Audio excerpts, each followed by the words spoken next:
Hi hello welcome back to Divya Chandra YouTube vlogs. ಹೇಗಿದ್ದೀರಲ್ಲ, I hope ಚೆನ್ನಾಗಿದ್ದೀರಾ ಅಂತ. ಇವತ್ತು ನಾನೊಂದು ಕುಕ್ಕಿಂಗ್ ವಿಡಿಯೋ ಜೊತೆ ಬಂದಿದ್ದೀನಿ. ಆ್ಯಂಡ್ ಇಲ್ಲಿ ನಾನು ಸಾಂಬಾರಿಗೆ ರೆಡಿ ಮಾಡ್ತಿದ್ದೀನಿ. ಏನು ಮಾಡ್ತಿದ್ದೀನಿ ಅಂತ ಮುಂದೆ ಹೇಳ್ತೀನಿ. ಆ್ಯಂಡ್ ಸಾಂಬಾರಿಗೆ ಇಲ್ಲಿ ಒಂದು ದೊಡ್ಡ ಹೋಳು ಪೂರ್ತಿ ತೆಂಗಿನಕಾಯಿ ತುರಿ ತೊಗೊಂಡಿದ್ದೀನಿ. ಹಾಗೆ 2 ಮೀಡಿಯಮ್ ಸೈಜು ಟೊಮೊಟೊ ತೊಗೊಂಡಿದ್ದೀನಿ. ಹಾಗೆ 1 ಮೀಡಿಯಮ್ ಸೈಜು ಈರುಳ್ಳಿ ತೊಗೊಂಡಿದ್ದೀನಿ. ಮತ್ತು ಅದಕ್ಕೆ ಸ್ವಲ್ಪ ಕಡಲೆ ಆ್ಯಡ್ ಮಾಡ್ಕೋಬೇಕಾಗುತ್ತೆ. ಕಡಲೆ ಮತ್ತು ಸಾಂಬಾರು ಪೌಡರು ಹಾಗೆ ಕೊತ್ತಂಬರಿ ಸೊಪ್ಪು ಇಷ್ಟನ್ನು ಹಾಕಿ ನೀಟಾಗಿ ಮಸಾಲೆನ ರುಬ್ಬಿ ರೆಡಿ ಮಾಡ್ಕೋಬೇಕಾಗತ್ತೆ. ನಾರ್ಮಲಾಗಿ ನಾನು ಇಷ್ಟೇ ಮಾಡೋದು, ಜಾಸ್ತಿ ಮಸಾಲ ಐಟಮ್ಸ್ ಎಲ್ಲ ಹಾಕಲ್ಲ. ಮಸಾಲ ಐಟಮ್ಸ್ ನಮ್ಗೆ ಅಷ್ಟೊಂದು ಇಷ್ಟ ಕೂಡ ಆಗಲ್ಲ. ಸಿಂಪಲ್ಲಾಗಿ ಕ್ವಿಕ್ಕಾಗಿ ಮಾಡ್ಕೊತೀನಿ ನಾನು. ಯಾವುದೇ ರೆಸಿಪಿ ಆಗಿರ್ಬೋದು, ತುಂಬ ಮಸಾಲಾಸು ಆ್ಯಡ್ ಮಾಡಿ ಮಾಡೋದು ನನಗೂ ಇಷ್ಟ ಆಗಲ್ಲ. ಹಾಗೆ ನಮ್ಮ ಮನೇಲಿ ಯಾರಿಗೂ ತಿನ್ನೋಕ್ಕದು ಇಷ್ಟವೂ ಆಗಲ್ಲ. ಹಾಗಾಗಿ ಇಷ್ಟೇ ಸಿಂಪಲ್ಲಾಗಿ ನಾನು ಸಾಂಬಾರು ಮಾಡೋದು. ಹಸಿದು ಬೀನಿಸ್ ಕಾಳು ಬರುತ್ತೆ, ಸೊ ಅದನ್ನು ತೊಗೊಂಡು ಬಂದಿದ್ದರು. ಅದರಿಂದನೇ ಸಾಂಬಾರು ಮಾಡೋಣ ಅಂತ ಹೇಳಿ ಇಲ್ಲಿ ಸಾಂಬಾರಿಗೆ ರೆಡಿ ಮಾಡ್ತಿದ್ದೀನಿ. ಮಸಾಲೆನೂ ಕೂಡ ರುಬ್ಕೊಂಡಿದ್ದೀನಿ. ಆ್ಯಂಡ್ ರುಬ್ಬಾಯ್ತು. ಇವಾಗ ಒಂದು ಕುಕ್ಕರ್ ಇಟ್ಟಿದ್ದೀನಿ. ಕುಕ್ಕರ್ಗೆ ಎಣ್ಣೆ ಹಾಕ್ತಿದ್ದೀನಿ. ಒಂದು 2-3 ಟೇಬಲ್ ಸ್ಪೂನ್ ಆಗೋಷ್ಟು ಎಣ್ಣೆ ಹಾಕಿ, ಎಣ್ಣೆ ಕಾಯ್ದಾದ್ಮೇಲಿಂದ ನಾವು ಅದಕ್ಕೆ ಸಾಸಿವೆನ ಆ್ಯಡ್ ಮಾಡಬೇಕಾಗತ್ತೆ. ಸಾಸಿವೆನ ಆ್ಯಡ್ ಮಾಡಿಬಿಟ್ಟು ಸಾಸಿವೆ ಚಿಟಪಟ ಅಂತ ಸಿಡ್ದಾದ್ಮೇಲಿಂದ ನಾವು ಸಾಸಿವೆನ ಆ್ಯಡ್ ಮಾಡಿದ್ದೀನಿ. ಈ ಕಡೆ ಇಲ್ಲಿ ಮಸಾಲೆ ಐಟಮ್ನ ರುಬ್ಬಿಟ್ಕೊಂಡಿರೋದನ್ನು ರೆಡಿಯಾಗಿದೆ. ಆ್ಯಂಡ್ ಇಲ್ಲಿ ಒಗ್ಗರಣೆಗೆ ಬಂದುಬಿಟ್ಟು 1 ಈರುಳ್ಳಿ ಮೀಡಿಯಮ್ ಸೈಜ್ದು, ಹಾಗೆ 1 ಟೊಮೊಟೊ ಮತ್ತು ಬೆಳ್ಳುಳ್ಳಿ, ಹಾಗೆ ಸ್ವಲ್ಪ ಒಣಮೆಣ್ಸಿನ್ಕಾಯಿ ತೊಗೊಂಡಿದ್ದೀನಿ. ಇಷ್ಟು ಬೇಕಾಗುತ್ತೆ ಒಗ್ಗರಣೆ ಮಾಡ್ಕೊಳ್ಳೋದಕ್ಕೆ. ಕರ್ಬೇವಿನ ಸೊಪ್ಪು ಬೇಕಾಗುತ್ತೆ, ಅದು ಸೈಡಲ್ಲಿ ಇಟ್ಟಿದ್ದೀನಿ ಅನಿಸುತ್ತೆ, ಇಲ್ಲಿ ಕಾಣಿಸ್ತಿಲ್ಲ. ಸೊ ಈಗ ಎಣ್ಣೆ ಕಾಯ್ದಿದೆ, ಸಾಸಿವೆ ಕೂಡ ಸಿಡ್ದಿದೆ. ಹಾಗಾಗಿ ಬೆಳ್ಳುಳ್ಳಿ ಮತ್ತು ಒಣಮೆಣ್ಸಿನ್ಕಾಯಿನ ಆ್ಯಡ್ ಮಾಡ್ತಿದ್ದೀನಿ. ಇನ್ನೂ ಯಾರೆಲ್ಲ ನನ್ನ ಚಾನಲ್ನ ಸಬ್ಸ್ಕ್ರೈಬ್ ಮಾಡ್ಕೊಳ್ಳದೆ ನೋಡ್ತಿದ್ದೀರೋ, ಸೊ ಪ್ಲೀಸ್ ದಯವಿಟ್ಟು ಎಲ್ಲರೂ ಸಬ್ಸ್ಕ್ರೈಬ್ ಮಾಡ್ಕೊಂಡು ವೀಡಿಯೋಸ್ನ ನೋಡಿ. ಹಾಗೆ ಪಕ್ಕದಲ್ಲಿ ಬರುವಂಥ ಬೆಲ್ಲೈಕನ್ನ ಕ್ಲಿಕ್ ಮಾಡಿದ್ರೆ ನಾನು ಯಾವುದೇ ವೀಡಿಯೋಸ್ನ ಅಪ್ಲೋಡ್ ಮಾಡಿದ್ರೂ ನಿಮಗೆ ನೋಟಿಫಿಕೇಷನ್ ಬಂದು ಸೇರುತ್ತೆ, ನೀವು ಡೈರೆಕ್ಟ್ ನೋಡ್ಬೋದು. ಹಾಗೆ ಇಲ್ಲಿ ಈರುಳ್ಳಿನ ಆ್ಯಡ್ ಮಾಡ್ತಿದ್ದೀನಿ. ಇವಾಗ ನಾನು ಈರುಳ್ಳಿನ ಆ್ಯಡ್ ಮಾಡಿ ಚೆನ್ನಾಗಿ ಫ್ರೈ ಮಾಡ್ಕೊಬೇಕಾಗತ್ತೆ. ಈರುಳ್ಳಿ ಸ್ವಲ್ಪ ಬ್ರೌನಿಷ್ ಆಗಿ ಚೇಂಜ್ ಆಗಬೇಕು ಕಲರು, ಅಲ್ಲಿ ತನಕ ಈರುಳ್ಳಿನ ಫ್ರೈ ಮಾಡಬೇಕು ನಾವು. ಈರುಳ್ಳಿ ಎಲ್ಲ ಫ್ರೈ ಆದಮೇಲಿಂದ ನಾನಿಲ್ಲಿ ಹೇಳಿದ್ದೆ ಅಲ್ವಾ, ಹಸಿ ಬೀನಿಸ್ ಕಾಳು ತೊಗೊಂಡಿದ್ದೀವಿ ನಾವು, ಅದರಿಂದ ಇವತ್ತು ಸಾಂಬಾರನ್ನ ಪ್ರಿಪೇರ್ ಮಾಡ್ತಿದ್ದೀನಿ ಅಂತ. ಸೊ ಅದನ್ನು ಆ್ಯಡ್ ಮಾಡ್ತೀನಿ. ಹಾಗೆ ಇಲ್ಲಿ ಕರ್ಬೇವಿನ ಸೊಪ್ಪು ಸೇರಿಸಿದ್ದೀನಿ ನಾನು. ಚೆನ್ನಾಗಿರುತ್ತೆ ಸಾಂಬಾರಿಗೆ.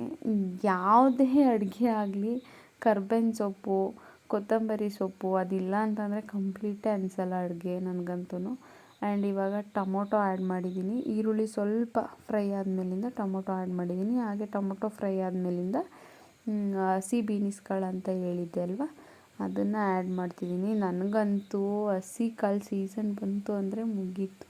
ಯಾವಾಗೂ ಅದೇ ಹಸಿ ಕಾಳು ಕೇಳಿದ್ರೆ ಸಾಕು, ಹಸಿ ಕಾಳು ಸಾಂಬಾರು ಇವತ್ತು ನಮ್ಮನೆ, ಅದು ಮಾಡಿದೆ ಇದು ಮಾಡಿದೆ ಅದರಿಂದ ಅಂತ ನಾನು ಹೇಳ್ತಾನೆ ಇರ್ತೀನಿ. ನನಗೆ ತುಂಬ ಕೂಡ ಇಷ್ಟ ಆಗುತ್ತೆ ಹಸಿ ಕಾಳು.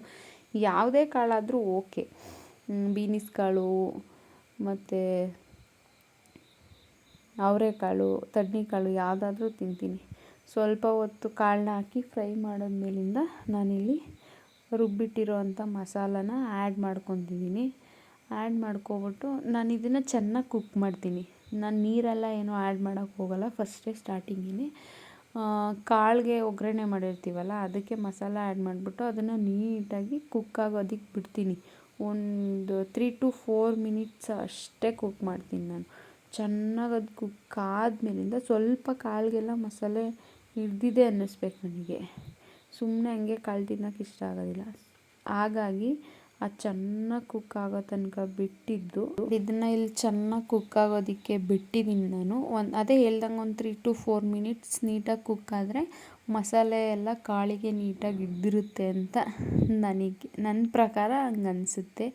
ನೀವೆಲ್ಲ ಹೆಂಗೆ ಮಾಡ್ತೀರೋ ಏನೋ ಗೊತ್ತಿಲ್ಲ. ಇದು ನನ್ನ ಸ್ಟೈಲಲ್ಲಿ ನಾನು ಮಾಡೋದು ಇದೇ ಥರ. ಆ್ಯಂಡ್ ಇಷ್ಟು ಸಿಂಪಲ್ಲಾಗೆ ನಾನು ಮಾಡೋದು. ಇದಕ್ಕೆಲ್ಲ ಜಾಸ್ತಿ ಮಸಾಲಸ್ ಎಲ್ಲ ನಾನೇನು ಆ್ಯಡ್ ಮಾಡಲ್ಲ. ಆ್ಯಂಡ್ ಒಂದು 3-4 ಮಿನಿಟ್ಸ್ ಕುಕ್ ಆದಮೇಲಿಂದ ಅದಕ್ಕೆ ನಾನು ನಮಗೆ ಎಷ್ಟು ತೆಳುವಾಗಬೇಕು ಅಥವಾ ಸಾಂಬಾರು ನಮಗೆ ಗಟ್ಟಿ ಬೇಕಾ ತೆಳುವು ಬೇಕಾ ಅದನ್ನು ನೋಡಿಕೊಂಡು ನೀರನ್ನ ಆ್ಯಡ್ ಮಾಡ್ಕೊತಾ ಹೋಗ್ಬೇಕು ನಾವು. ಕೆಲವರಿಗೆಲ್ಲ ತುಂಬ ತೆಳ್ಳಗೆ ತಿನ್ನೋಕೆ ಇಷ್ಟಪಡ್ತಾರೆ, ಕೆಲವರು ಆ ಥರ ಇಷ್ಟಪಡೋಲ್ಲ, ಸ್ವಲ್ಪ ಗಟ್ಟಿಯಾಗಿ ತಿನ್ನೋಕ್ಕೆ ಇಷ್ಟಪಡ್ತಾರೆ. ಸೊ ಹಾಗಾಗಿ ನಿಮಗೆ ಯಾವ ಥರ ಬೇಕೋ ಆ ಥರ ನೀರನ್ನ ನೀವು ಆ್ಯಡ್ ಮಾಡ್ಕೋಬೇಕಾಗುತ್ತೆ. ಇಲ್ಲಿ ನಮಗೆ ಮೀಡಿಯಮ್ ಆಗಿರಬೇಕು, ತುಂಬ ತೆಳು ಇದ್ರೂ ಇಷ್ಟ ಆಗೋಲ್ಲ, ತುಂಬ ಗಟ್ಟಿ ಆ ಥರ ಆದ್ರೂ ಇಷ್ಟ ಆಗೋಲ್ಲ. ಇಲ್ಲಿ ನಾನು ಉಪ್ಪು ಆ್ಯಡ್ ಮಾಡ್ತಿದ್ದೀನಿ ಇವಾಗ, ಆ ಥರ ನಮ್ಮ ಮನೇಲಿರೋದು. ಸೊ ಹಾಗಾಗಿ ನಾನು ಮೀಡಿಯಮಾಗಿ ಮಾಡ್ತೀನಿ. ಈ ಕಡೆ ಕುಕ್ಕರ್ ಲಿಡ್ನ ಕ್ಲೋಸ್ ಮಾಡಿ ಒಂದು 3 ವಿಷಲ್ ಬರ್ಸಿದ್ರೆ ಆಯಿತು. 3-4 ವಿಷಲ್ ಬರ್ಸಿದ್ರೆ ಆಯಿತು, ಸಾಂಬಾರು ರೆಡಿ ಆಗುತ್ತೆ. ನಾನು ಯಾವಾಗಲೂ ಅಷ್ಟೇ, ನಾನು ಸಾಂಬಾರನ್ನ ಎಷ್ಟು ಸಲ ಕುಗ್ಸಿದ್ರು ವಿಷಲ್ ತೆಗ್ಸಿದ್ರು ನಾನು ಒಂದು ಸಲ ಕುಕ್ಕರ್ ಓಪನ್ ಮಾಡಿದ್ಮೇಲೆ ನೀಟಾಗಿ ಅದನ್ನು ಒಂದು ಸಲ ಸಾಂಬಾರನ್ನ ಕುದಿಯೋಕೆ ಇಡ್ತೀನಿ. ಈ ಕಡೆ ಸಾಂಬಾರು ರೆಡಿ ಆಯಿತು. ಇದಕ್ಕೆ ಇವಾಗ ನಾನು ಮಾಡೋಕ್ಕೆ ಹೊರಟಿರೋ ರೆಸಿಪಿ ಬಂದುಬಿಟ್ಟು ಅಕ್ಕಿ ಶಾವಿಗೆ. ಎಲ್ರಿಗೂ ಗೊತ್ತೇ ಇರುತ್ತೆ, ಯಾರಿಗೆ ಗೊತ್ತಿರಲ್ಲ ಹೇಳಿ, ಅದನ್ನು ಮಾಡ್ತಿದ್ದೀನಿ. ಆ್ಯಂಡ್ ಇಲ್ಲಿ ಅಕ್ಕಿ ಶಾವಿಗೆಗೆ ನಾವು ಕಾಯಲ್ಲಿ ಅಂತ ಮಾಡ್ತೀವಿ ನಮ್ಮೂರ ಸೈಡ್ ಅಂತಲ್ಲ, ನಮ್ಮ ಮನೇಲಿ ನಾವು ಕಾಯಲ್ಲೇ ಮಾಡೋದು ಅಕ್ಕಿ ಶಾವಿಗೆಗೆ. ಕಾಯಲ್ಗೆಯಲ್ಲಿ ಬೆಲ್ಲ ತೊಗೊಂಡಿದ್ದೀನಿ, ಒಂದು ಸಣ್ಣದು 4 ಅಚ್ಚು ಬೆಲ್ಲ ತೊಗೊಂಡಿದ್ದೀನಿ. ಅದನ್ನು ಫಸ್ಟ್ ನಾನು ಏನಪ್ಪ ಮಾಡ್ತಿದ್ದೀನಿ ಅಂತಂದರೆ ನೀರಲ್ಲಿ ಕರ್ಗಕ್ಕೆ ಇಡ್ತಿದ್ದೀನಿ. ಯಾಕಂದರೆ ಬೆಲ್ಲದಲ್ಲಿ ತುಂಬ ಗಲೀಜಿರುತ್ತೆ, ಕಲ್ಲಿರುತ್ತೆ, ಕಸ ಕಡ್ಡಿ ಈ ಥರದ್ದೆಲ್ಲ ಸಿಗುತ್ತೆ. ಆದ್ದರಿಂದ ನಾನಿಲ್ಲಿ ಅದನ್ನು ಕರ್ಗಕ್ಕೆ ಇಡ್ತಿದ್ದೀನಿ. ಕರ್ಗದ ಮೇಲೆ ಅದನ್ನು ನಾನು ಸೋಸ್ತಿದ್ದೀನಿ. ಸೋಸಾದ್ಮೇಲಿಂದ ಅದನ್ನು ಗ್ಯಾಸ್ ಸ್ಟವ್ ಮೇಲಿಟ್ಟು ಈ ಕಡೆ ಅದಕ್ಕೆ ರುಬ್ಬಕ್ಕೆ ಏನೇನು ಬೇಕು ಅಂತ ನೋಡೋಣ. ಸ್ವಲ್ಪ ಅಕ್ಕಿನ ಹುರಿದ್ಬಿಟ್ಟು ನೆನೆಸಿದ್ದೀನಿ ನೀರಲ್ಲಿ. ಸ್ವಲ್ಪ ಫ್ರೈ ಮಾಡಿ ಹಾಕಿದ್ರೆ ಟೇಸ್ಟ್ ಬೇರೆ ಥರ ಕೊಡುತ್ತೆ ಅಂತ, ಹಾಗಾಗಿ ತೆಂಗಿನಕಾಯಿ ಸೇರಿಸ್ಕೊತಿದ್ದೀನಿ. ಒಂದು ಹೋಳ್ಗೆ ತೆಂಗಿನಕಾಯಿ ಪೂರ್ತಿಯಾಗಿ ಸೇರಿಸಿದ್ದೀನಿ ನಾನಿಲ್ಲಿ 4 ಅಚ್ಚು ಬೆಲ್ಲಕ್ಕೆ. ಹಾಗೆ ಸ್ವಲ್ಪ ಏಲಕ್ಕಿ ಪೌಡ್ರ್ ಆ್ಯಡ್ ಮಾಡ್ತಾಯಿದ್ದೀನಿ, ಫ್ಲೇವರ್ ಚೆನ್ನಾಗಿರುತ್ತೆ ಅಂತ. ಇಷ್ಟೇ, ಇದು 3 ಅಷ್ಟೇ ಬೇಕಾಗಿರೋದು. ಅಕ್ಕಿನ ಸ್ವಲ್ಪ ಫ್ರೈ ಮಾಡಿ ಗೋಲ್ಡನ್ ಬ್ರೌನ್ ಕಲರ್ ಅನ್ಕೊಬೋದು, ಸ್ವಲ್ಪ ಲೈಟಾಗಿ ಫ್ರೈ ಮಾಡಿ ಅದನ್ನು ನೆನೆಸಿಟ್ಟು ಕಾಯಿ ಆ್ಯಡ್ ಮಾಡಿ ಅದಕ್ಕೆ ಏಲಕ್ಕಿ ಪುಡಿ ಆ್ಯಡ್ ಮಾಡಿದ್ರೆ ಆಯಿತು. ಅದೇ ಮಸಾಲ ರುಬ್ಬಿ ಡೈರೆಕ್ಟು ನಾವೇನು ಇಟ್ಟಿರ್ತೀವಲ್ವ ಬೆಲ್ಲ ಕರಗಕ್ಕೆ ಅದರೊಳಗಡೆಗೆ ಹಾಕಿ ಕುದಿಸಿದ್ರೆ ಮುಗೀತು, ಕಾಯಲ್ಲಿ ರೆಡಿ ಆಗುತ್ತೆ. ಈ ಕಡೆ ಅಕ್ಕಿ ಶಾವಿಗೆ ಮಾಡ್ತಿದ್ದಾರೆ. ನನಗಂತೂ ನಿಜವಾಗ್ಲೂ ಮಾಡೋಕ್ಕೆ ಬರೋಲ್ಲ. ಅಕ್ಕಿ ಶಾವಿಗೆ ಮಾಡ್ತಿರೋದು ನಮ್ಮ ಅತ್ತೆ, ನಾನು ಕ್ಯಾಪ್ಚರ್ ಮಾಡಿದ್ದೀನಿ ಅಷ್ಟೇ. ಅವ್ರು ಮಾಡ್ತಿದ್ದಾರೆ ಅಕ್ಕಿ ಶಾವಿಗೆನ. ಫಸ್ಟು ನೀರಿಟ್ಟರು, ಸ್ವಲ್ಪ ಜಾಸ್ತಿ ಕ್ವಾಂಟಿಟಿನೇ ಮಾಡ್ತಿದ್ದಾರೆ. ನಮ್ಮ ಮನೆಯಲ್ಲಿ ಸ್ವಲ್ಪ ಜಾಸ್ತಿ ಜನ ಇರೋದ್ರಿಂದ ನಾವು ಜಾಸ್ತಿ ಕ್ವಾಂಟಿಟಿಲೇ ಮಾಡೋದು, ಕಮ್ಮಿ ಎಲ್ಲ ಮಾಡೋಕ್ಕಾಗಲ್ಲ. ಹಾಗಾಗಿ ನಮ್ಮ ಅತ್ತೆನೇ ಮಾಡ್ತಿದ್ದಾರೆ. ನೀರಿಟ್ಬಿಟ್ಟು ಅದಕ್ಕೆ ಅಕ್ಕಿ ಹಸಿಟ್ಟು ಹಾಕ್ತಿದ್ದಾರೆ. ಸ್ವಲ್ಪ ಹಾಕಿ ಅದನ್ನು ನೀಟಾಗಿ ಅಂತಂದರೆ ಒಂದು ಸಣ್ಣ ಗಂಟು ಇಲ್ಲದಿರೋ ಥರ ಮಿಕ್ಸ್ ಮಾಡಬೇಕು. ಮಾಡಿ ಉಪ್ಪು ಹಾಕಿದ್ರು.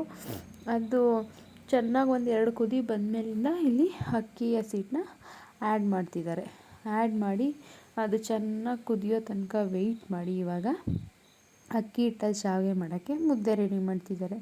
ಚೆನ್ನಾಗಿ ತಿರುಗಿ ಮುದ್ದೆ ರೆಡಿ ಮಾಡಿ ಇದರಿಂದ ಶಾವಿಗೆನ ಒತ್ತೀವಿ. ಇವಾಗ ಒತ್ಬಿಟ್ಟು ತಿನ್ನೋದಷ್ಟೇ. ನಾನು ಕೇಳ್ತಿದ್ದೆ ಏನು ಡಿನ್ನರ್ಗೆ ಏನು ರೆಡಿ ಮಾಡಲಿ ಅಂತ ಕೇಳಿದೆ. ನಮ್ಮ ಯಜಮಾನ್ರು ಶಾವಿಗೆ ತಿಂದು ತುಂಬ ದಿನ ಆಗಿದೆ ಅಂತ ಹೇಳಿದ್ರು. ಹಾಗಾಗಿ ಇವತ್ತು ಡಿನ್ನರ್ಗೆ ಶಾವಿಗೆ ಮತ್ತು ಹಸಿ ಕಾಳು ಸಾಂಬಾರು, ಅದ್ರ ಜೊತೆಗೆ ಕಾಯಲ್ಲಿ ಮಾಡಿದ್ವಿ. ಚೆನ್ನಾಗಿತ್ತು, 3 ತುಂಬ ಚೆನ್ನಾಗಿ ಬಂದಿತ್ತು. ಸಾಂಬಾರಂತೂ ಟೇಸ್ಟ್ ಸೂಪರಾಗಿತ್ತು. ಹಾಗೆ ಕಾಯಲ್ಲೂ ಚೆನ್ನಾಗಿತ್ತು, ಶಾವಿಗೆನೂ ತುಂಬ ಚೆನ್ನಾಗಿ ಬಂದಿತ್ತು. ಶಾವಿಗೆನ ನಾವು ಇದೇ ಚಕ್ಲಿ ಒಳ್ಳಲ್ಲೇ ನಾವು ಶಾವಿಗೆ ಮಾಡೋದು. ಶಾವಿಗೆಗೆ ಅಂತೆಲ್ಲ ಏನು ಬೇರೆದೇನು ಇಟ್ಕೊಂಡು ನಾವು ಶಾವಿಗೆ ಮಾಡಲ್ಲ. ಇದರಲ್ಲೂ ಚೆನ್ನಾಗಿ ಬರುತ್ತೆ. ಸೇಮ್ ಶಾವಿಗೆ ಒಳ್ಳಲ್ಲಿ ಮಾಡಿದ್ರೆ ಯಾವ ಥರ ಬರುತ್ತೆ ಅದೇ ಟೇಸ್ಟ್ ಇರುತ್ತೆ. ಆ್ಯಂಡ್ ನೋಡ್ತಿರ್ಬೋದು ನೀವು, ತುಂಬ ಚೆನ್ನಾಗಿ ಬಂದಿತ್ತು. ಟೇಸ್ಟು ಕೂಡ ತುಂಬಾ ಚೆನ್ನಾಗಿ ಬಂದಿತ್ತು.